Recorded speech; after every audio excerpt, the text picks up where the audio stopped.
prácticamente habla sobre formularios y registros, que prácticamente es un repaso de PIP 2, ya que ustedes están prácticamente eh, avanzando. Ya, ahorita vamos a hacer una pizarra. Ya, muy bien.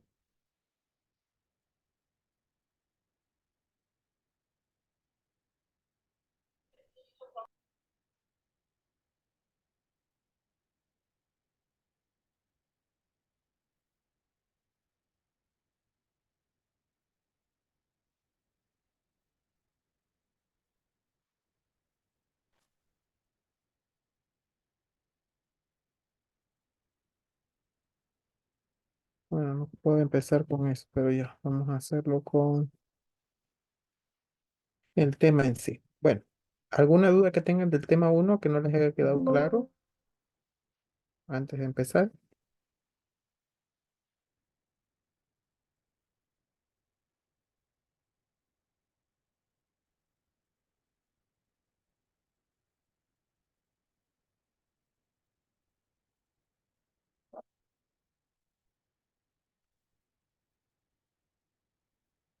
Sí, doctor, yo tengo una duda.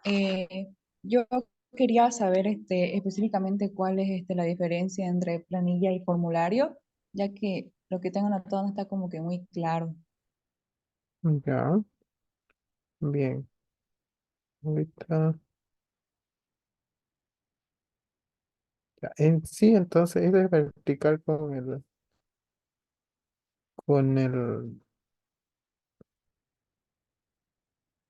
el tema en sí. Quiero buscarlo dónde está. No me acuerdo con qué nombre está.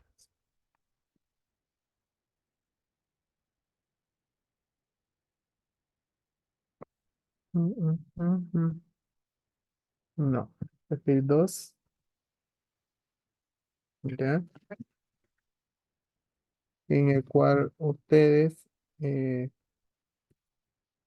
creo que no me equivoco, que es gestión de biorriesgos, si no me equivoco, ya, es un documento en sí en blanco, por ejemplo, todos tienen su planilla de horas, ¿cierto?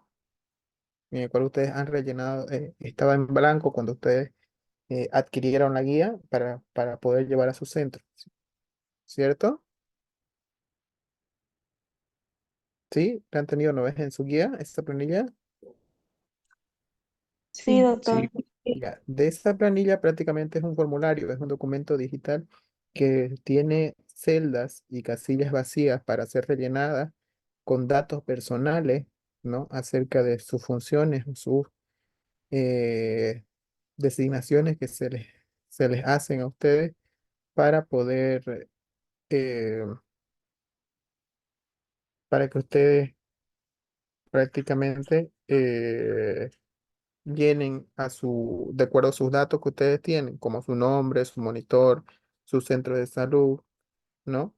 Al rellenar eso y tenerlo completamente lleno con todos los documentos que se necesitan, ya se convierte en un registro que ya contiene todos los datos necesarios para poder ser archivado y de la en algún momento de la gestión ustedes puedan presentarlo para respaldarse, ¿no? En este caso, al final del semestre ya eso se convierte en un registro para el fin del semestre para que ustedes me demuestren de que completaron sus horas. En sí sería un documento ya impreso en físico que está respaldado con todos los datos necesarios para al momento de eh, una observación se vea prácticamente la que sí se ha cumplido. Por ejemplo, si lo llevamos a salud, las órdenes médicas, las órdenes que le dan los doctores a los pacientes prácticamente está en blanco, ¿no? Y el médico lo rellena. Ese es un formulario que el médico rellena para solicitar las diferentes pruebas al paciente. Al momento de rellenarla, firmarla y sellarle, poner el diagnóstico, se convierte en un registro y eso va a ir a la hoja o la historia clínica del paciente. Esa, esa solicitud se convierte en resultados de laboratorio, ¿no? Porque cada laboratorio va a ingresar de forma manual, escrita o computarizada, digital, los resultados. Y ustedes como bioquímicos van a validar esos resultados y van a firmar. Y entonces eso se convierte en un registro porque ya respalda toda la solicitud que hizo el médico. Si es que ustedes por X, Z motivo se hayan olvidado, ¿no? Perdón, de procesar alguna muestra, se revisa desde el inicio de la fase preanalítica, desde el principio de la orden médica, para que ustedes verifiquen si todo lo que pidió el médico ustedes lo hicieron. Si no se hizo, prácticamente ya se pide se vuelve a procesar solamente la prueba que no se realizó al paciente. Es una verificación del registro que uno ha ingresado. No sé si me hago entender. Sí, doctor. ¿Ya? Entonces, un formulario viene a ser en sí una, un documento en físico, digital, que necesita ser llenado, ¿ya? Que tiene celdas y casillas vacías para ser llenado, que al momento de llenarse, estas se convierten en un registro para posteriores estudios. ¿Ya?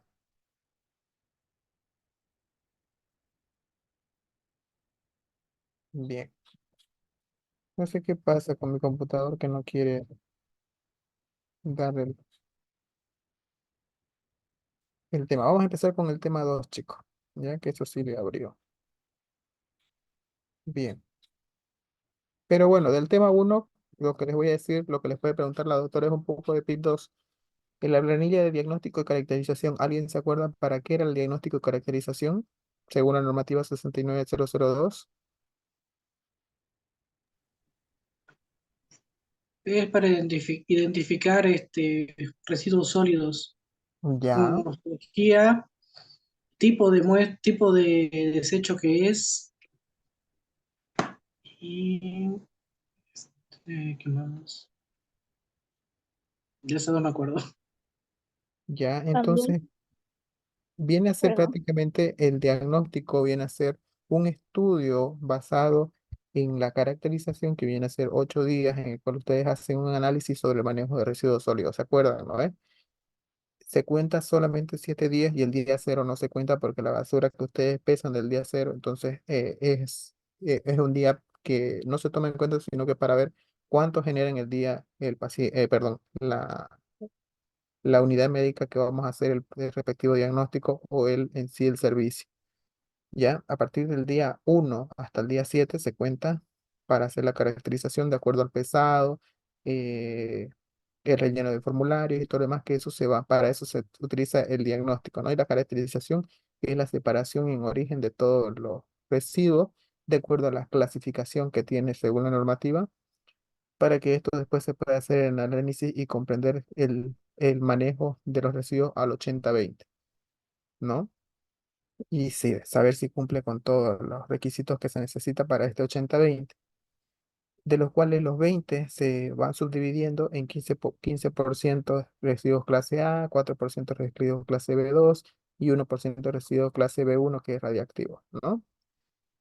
De esa manera vamos viendo todo lo que es el manejo de residuos sólidos con las planillas de lo que es diagnóstico y caracterización. Ahora, si nosotros vamos un poquito más atrás, vamos a hacer lo que son las evaluaciones. Dentro de las evaluaciones vemos prácticamente lo que es, indica ahí en su tema uno que son el check-in, que viene a ser los indicadores de bioseguridad, que yo voy a hacer una evaluación, tanto puedo hacerla interna como externa, o una evaluación cruzada, interna y externa, en el cual voy a evaluar al laboratorio si cumple o no con los requisitos de bioseguridad, ¿no? Voy a verificar prácticamente inmunización, voy a verificar bioseguridad, voy a verificar estado de residuos sólidos, ¿no? De acuerdo al nivel y al servicio que a mí se me han mandado evaluar. Por ejemplo, si yo soy microbiólogo, ¿qué área voy a evaluar yo? Porque esto lo hacen por Biología. lo- microbiología, ¿no? ¿Y microbiología qué incluye?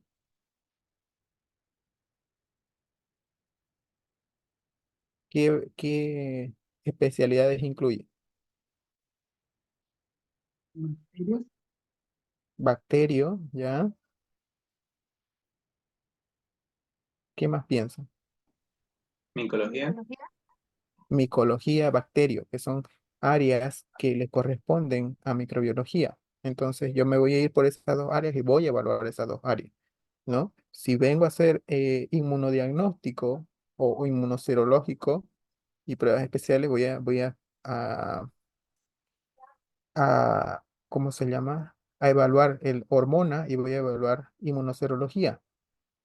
Entonces, inmunoserología, inmunología y pruebas especiales.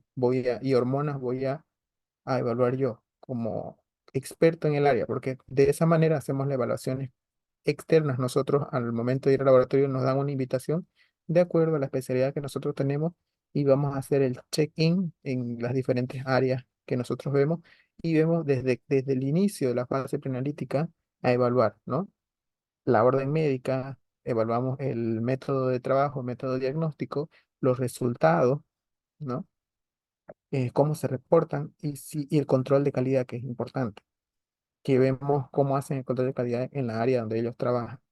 Entonces, de acuerdo a nuestro criterio formado, vemos prácticamente si cumple o no cumple con lo establecido y tratamos de unificar toda todos los resultados que se puedan dar y las validaciones más eh, de acuerdo a los métodos que nosotros conocemos, ¿no? Porque vamos a ver prospectos, vamos a ver control de calidad de los prospectos, de los reactivos, vamos a ver validaciones, acreditación de los reactivos. Entonces, por eso es importante que ustedes sepan todo esto al momento de hacer una evaluación al laboratorio que van a hacer el check-in.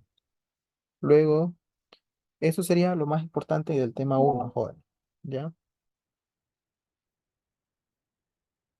Luego tenemos el tema 2, que es la fase preanalítica, en el cual esta abarca, como le dije, la solicitud médica, en la cual el médico rellena la orden del paciente, ya en el requerimiento médico. De acuerdo con esto, el paciente ya se hace la preparación del paciente. ¿Nota mi pantalla o se ve negro? Sí se ve. Ya. Entonces, se hace la preparación del paciente, como ya ustedes han visto en los laboratorios donde hace su práctica. Ustedes le explican al paciente cómo debe venirse preparado al siguiente día de su orden médica, ¿ya? De acuerdo a las pruebas que le piden. Luego se hace la recolección a la toma de muestra, ¿ya? Verificando que el paciente cumpla lo que ustedes han solicitado. Luego se hace el transporte de las muestras de la toma de muestra al área de separación. Se separa de acuerdo a su hemocomponente que va a estar en estudio. Y por último, ya estos son llevados en las áreas de análisis de acuerdo al tipo de muestra que van a necesitar, ¿no? Para eso ustedes vieron que, por ejemplo, para hemograma, ¿qué tipo de muestra se necesita? Sangre. Sangre total Sangre. con... ¿Se necesita plasma o se necesita suero? Plasma. Plasma Plasma. con ETH, ¿no? Plasma con ETH, ese es su tipo de muestra. Para las áreas de coagulación, que sería TP, APTT, fibrinógeno, ¿qué tipo de muestra se necesita? Suero. Pero No, no. no, la Suero, sangre.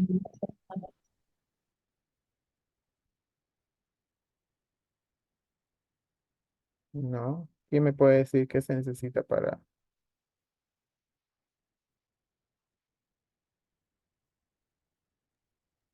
es igual, repetir, por favor? para las pruebas de coagulograma, APTT, mejor dicho, tiempo de protombina, tiempo de tromboplastina activa, fibrinógeno que se necesita. Plasma. Se necesita, Plasma doctor, con citrato de sodio. Exactamente, plasma Becky. Plasma con citrato de sodio, ¿ya? El citrato de sodio depende mucho del tubo de Vacutainer que nosotros tomemos en laboratorio para su concentración. Algunos vienen desde el 3,2 hasta el 3,8%, ¿ya? Sirve, pero de acuerdo a la dilución que se va a hacer, ¿no? Porque algunos hay una dilución 1 en 5, 1 en 9, dilución 1 en 10. Entonces, por ese motivo, hay que ver cuánto es la dilución total de acuerdo al tubo, ¿ya? Por ejemplo, para el 3,6 son de 2,5 ml, tienen que llenar prácticamente 2 ml de sangre y 500 microlitros, o sea, en sí serían como unas 250 microlitros de coanticoagulante y 2 ml de sangre para poder hacer la dilución de ese tubo, ¿no? Doctor, usted mencionaba Vacutainer, ¿siempre es con Vacutainer entonces esa muestra para el citrato, con el No citrato de es, sodio o no es depende del necesario. laboratorio? Depende del laboratorio, porque por eso le digo, hay laboratorios que toman con sistema Vacutainer y otros que reutilizan los tubos. Lo normal, lo ideal sería para estas pruebas, sería tubos estériles, completamente nuevos, ¿no? Que vengan de fábrica, ya con el anticoagulante. Pero algunos laboratorios reutilizan estos tubos y lo hacen de manera manual colocándole el reactivo que corresponde, ¿no? En este caso, para los coagulogramas, el citrato de sodio ya preparado.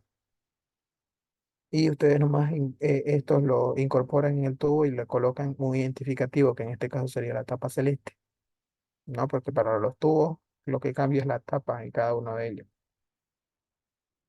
¿ya? Cuando son reutilizados. Este de manera, para utilizar de manera, en el caso del citrato de sodio, de manera convencional, utilizarlo prácticamente es cuando uno lo hace todo manual, pero para eso el tipo de muestra es citrato de sodio. Después para lo que es química sanguínea, serología, inmunología, pruebas de ELISA, se utiliza el suero, ¿ya? Del paciente. Y bueno, después todavía como no han llevado, lo más importante es para esto es que ustedes sepan los hemocomponentes en estudio y cuáles son para cuál respectiva área, ¿no? Esto de aquí no entra más que todos jóvenes, entra un poco de lo que son los factores los factores modificables y no modificables que ustedes prácticamente ya lo tienen en su guía. Esto tienen que estudiar un poquito, por ejemplo, la preparación del paciente para la recolección de la muestra, cómo ustedes deben prepararse de acuerdo a de cada uno de los factores modificables, el estrés, la ansiedad, los medicamentos, fumar, qué metabolitos altera, ¿ya? Eso lo tienen en su guía y eso lo deben leer y comprender. Por ejemplo, si yo le hablo del ayuno intermitente, ¿qué pruebas de laboratorio me llega a modificar? Si tengo un ayuno mayor a 14 horas. La de la glucosa. La glucosa ya me sale más disminuida, los triglicéridos, el colesterol me salen disminuidos, el cortisol se me eleva, ¿no? Algunas hormonas igual se elevan cuando tengo un ayuno prolongado y algunas pueden desvariar, ¿no? Por eso es importante, igual cuando están con ansiedad, con estrés mental, mayormente se elevan las hormonas, especialmente para las mujeres, el cortisol, el, eh, si están la prolactina, la procalcitonina, igual se elevan, ¿no? Si está en un estado de estrés el paciente. Entonces, por ese motivo, no tiene que estar con estrés. Y así sucesivamente, ustedes me van a ir diciendo en la postura, si consumen medicamentos, qué medicamentos pueden alterar, ¿no? Y esa es la manera de cómo respaldarnos nosotros dentro del laboratorio para, al momento de hacerle el análisis, el paciente diga, si es que dice no consumo ningún antibiótico o ningún medicamento, bueno, yo voy a ver de acuerdo al paciente si mintió o no, se va a ver la variación y tengo que analizar con el diagnóstico que tiene el médico, ¿no? Si tiene hipotiroidismo, si toma Eutirox, ¿no? Vamos a ver prácticamente hipertiroidismo, si toma Eutirox, tiene que estar entre los valores normales. Y si se está elevado, quiere decir de que la dosis del paciente que está tomando no es la correcta, entonces se sugiere al médico otra medicación que no sea Eutirox o que le aumente la dosis. Y si no, y si se encuentra en niveles bajos, hay que ver si la dosis es la correcta o sugerirle al médico, de acuerdo a los resultados, ¿no? Otro tipo de antibiótico que le pueda dar para no alterar más que todo eh, las hormonas que se evalúan para lo que es el hipotiroidismo, que son las hormonas del perfil tiroideo, ¿no? Y de esa manera nosotros vamos sugiriendo al médico, pero todo lo tenemos que tener respaldado de acuerdo a las preguntas de fase preanalítica que nosotros hacemos en el laboratorio, de acuerdo a los factores no perdón, a los factores modificables, ¿no? Si ahora hablamos de los factores no modificables, por ejemplo, la edad, la raza, el sexo, eh, el ciclo menstrual, el embarazo, eso no se puede modificar, por lo tanto, se mantiene en el paciente, pero se anota, por ejemplo, si la mujer este, le piden una prueba de embarazo o ella va al laboratorio para hacerse una prueba de embarazo, ¿qué preguntarían ustedes?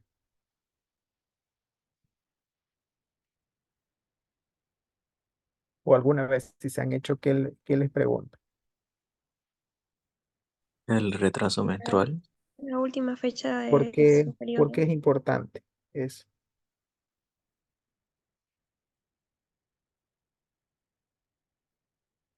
porque es un antecedente, Ya, es un antecedente que nosotros prácticamente sospechamos, ¿no? Hay algunas, de acuerdo a fisiología que ustedes han avanzado, ¿no? Eh, cuando el cuerpo produce la hormona HCG en las mujeres más rápido, en la sangre o en la orina, y el cuánto tiempo después de haber tenido una relación, su último coito o relación sexual.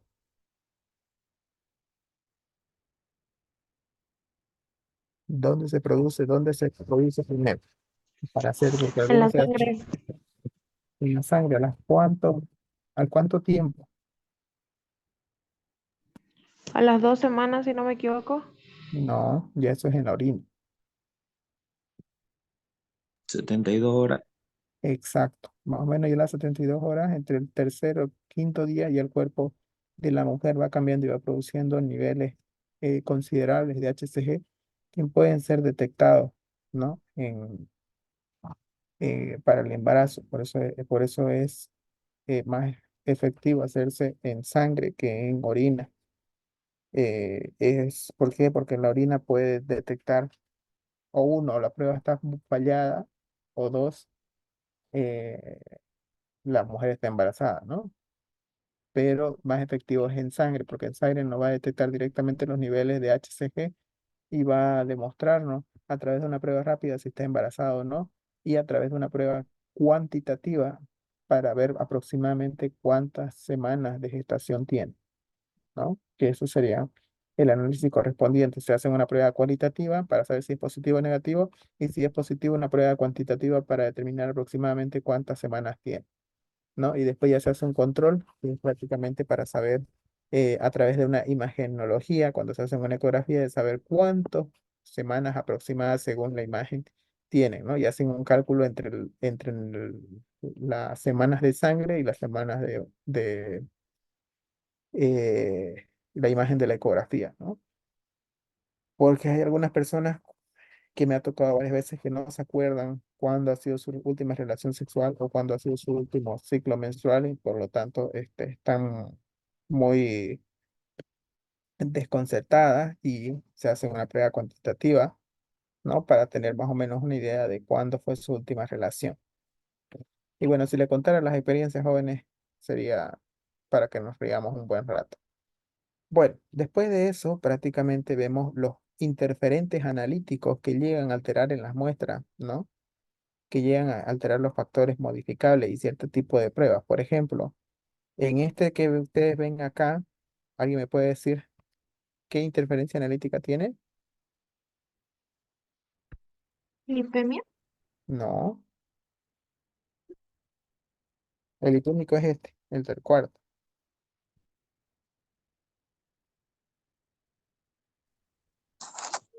Hemólisis. No, el de Morris es el tercero.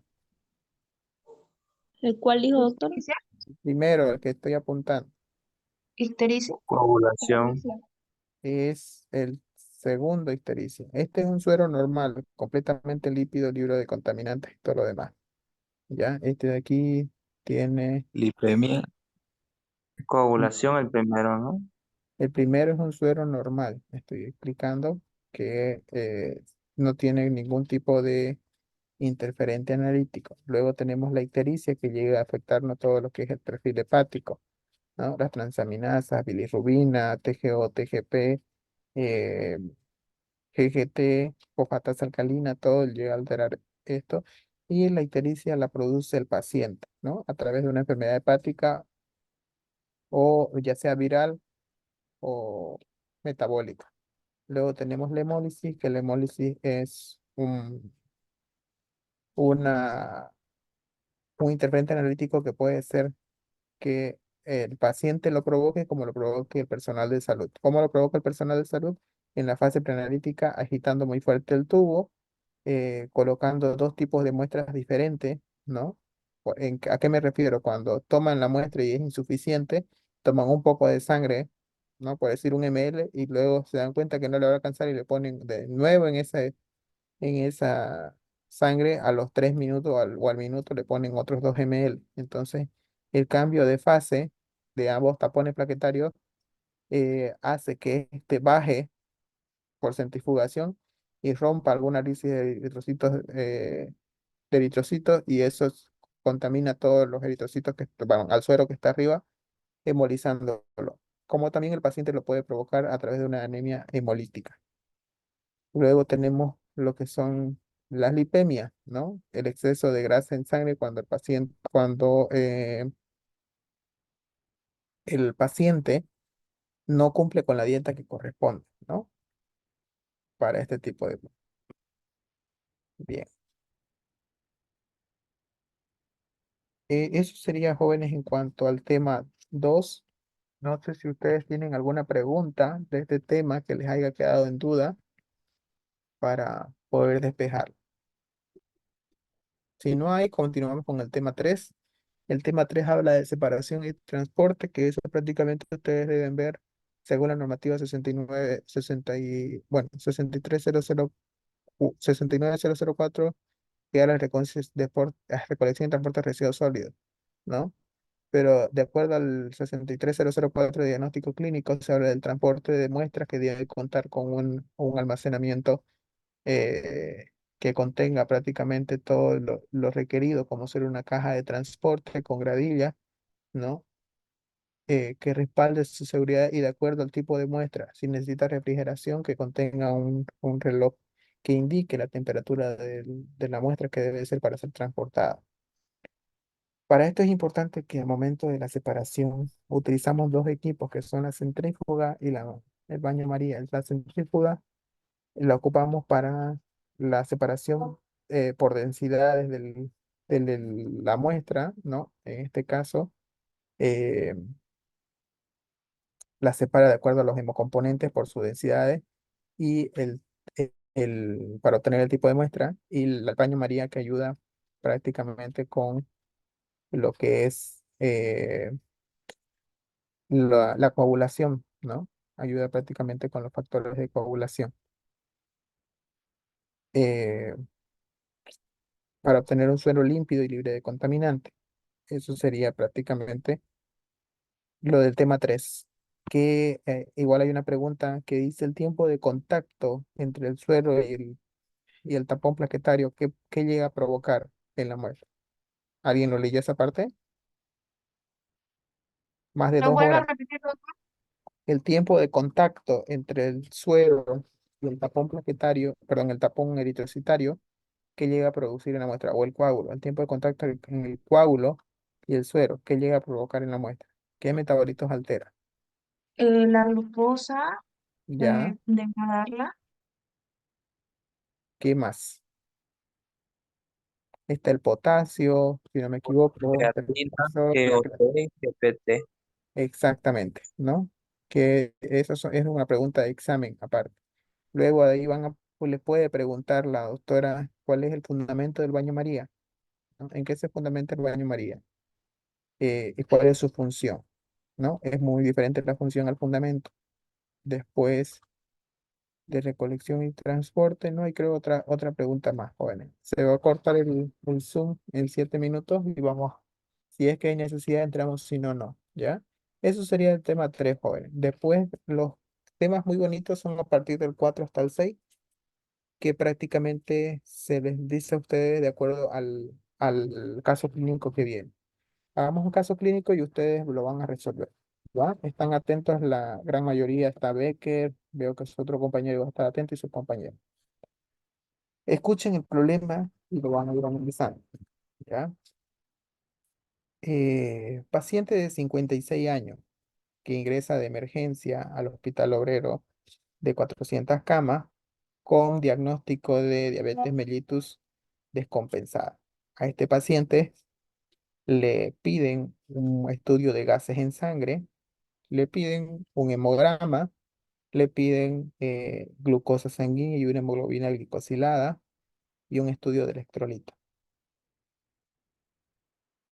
Repito, ¿Puedes repetirlo? el paciente de 56 años de edad que entra de emergencia en estado descompensatorio por un diagnóstico de diabetes mellitus descompensada, el médico solicita estudio de gases en sangre, ionograma, hemograma completo, glucosa y hemoglobina glicosilada.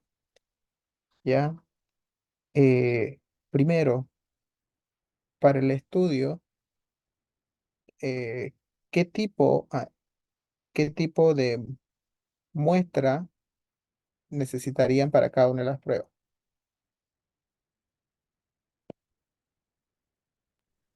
Para los gases Sangre en arterial. sangre se utilizaría la muestra Sangre arterial. de la sangre arterial ¿Ya? ¿Con qué tipo de anticoagulante? Con heparina. Perfecto. ¿Ya? ¿Qué más? Para el hemograma, doctor, se necesita sangre venosa y echarle en el tubo con neta. No, neta, sí. Con ETA, ¿ya? Sí, pero Perfecto. ¿Cuántos ml se sacaría para el hemograma? 3 3. ml, doctor. Ya, 2 a 3 ml, está bien. Perfecto. ¿Qué Sí. más? Y ya lo demás se pone al tubito rojo para que salga el suero y llevarlo a centrifugación. Ya, Ali, ¿me puede decir qué tipo de muestra se necesita para la hemoglobina glicosilada? Suero. Veno, Suero. igual. No, Suero. se hace con el plasma, con ETA, hemoglobina glicosilada, o sangre con ETA, ¿ya? Son preguntas trampas que le puedo hacer, joven. ¿Podría explicar por qué, doctor?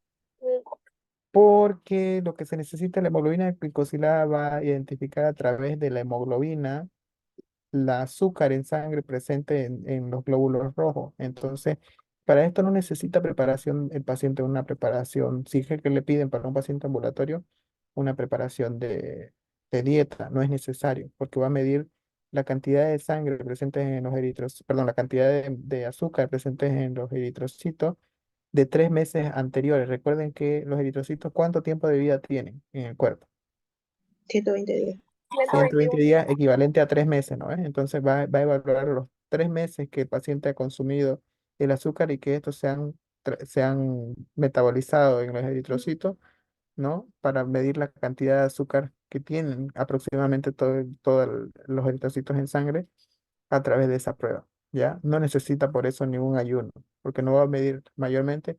Cuando nosotros medimos la glucosa sanguínea, medimos en el suero, porque es la glucosa que todavía no ha sido metabolizada o prácticamente que haya sido ya tomada por algunos eritrocitos para su función, ¿no? Como ATP que ellos tienen para poder cumplir sus funciones y mantenerse activos, ¿no? Es la glucosa libre en sangre. Y la hemoglobina glicosida es la hemoglobina que se encuentra, perdón, la azúcar que se encuentra en, en los eritrocitos, ¿ya? De esta manera, jóvenes, es como puede ser el examen. Le pedimos, si es que al paciente yo le corto el pie, ¿no? Porque puede tener pie diabético si es que le corto las dos piernas, si es un paciente diabético, y por una vena está recibiendo medicación, ¿no? Por un brazo, a este le digo ya puede ser por el izquierdo, ¿dónde tomarían la muestra? En el brazo derecho. Exacto. Y si el brazo izquierdo tiene suero, claro, y el brazo derecho no le pueden tomar porque tiene artritis reumatoide, el paciente, ¿de dónde van a tomar la muestra? Artritis reumatoide deformante. Ahí el paciente se le deforma el brazo y queda doblado. No pueden extender. En la Esta vena fue del, la cu- Las piernas están cortadas, chicos. Ya te lo estoy en la vena del complicando. cuello. ¿De la yugular? ¿De la Ya, yugular? ¿Van a tomar una yugular? Yugular. De las venas de la mano. Axilar, está bien, exacto. Pueden tomar una vena axilar o pueden tomar prácticamente, tomar la muestra arterial, ¿no? Del paciente. Si no está muy descompensado, ¿no? Si no le piden muchas pruebas, porque tampoco van a tomar 10 ml de sangre arterial. ¿Quién más? Pero recuerden que si ustedes van a tomar arterial, de ahí tienen que sacar para su gasometría, no lo van a pinchar dos veces al paciente, ¿no? En el caso de, por ejemplo, que en algunos casos me ha tocado a mí así, y yo he tomado 5 ml de sangre arterial, y de ahí he tomado, después de que saco, porque sale la sangre con una presión constante y fuerte, entonces de ahí yo saco, con una jeringa paralizada, de la misma jeringa que tomé los 5 ml, saco 1 ml de sangre arterial y eso llevo a procesar, ¿no? Y la otra, todo lo demás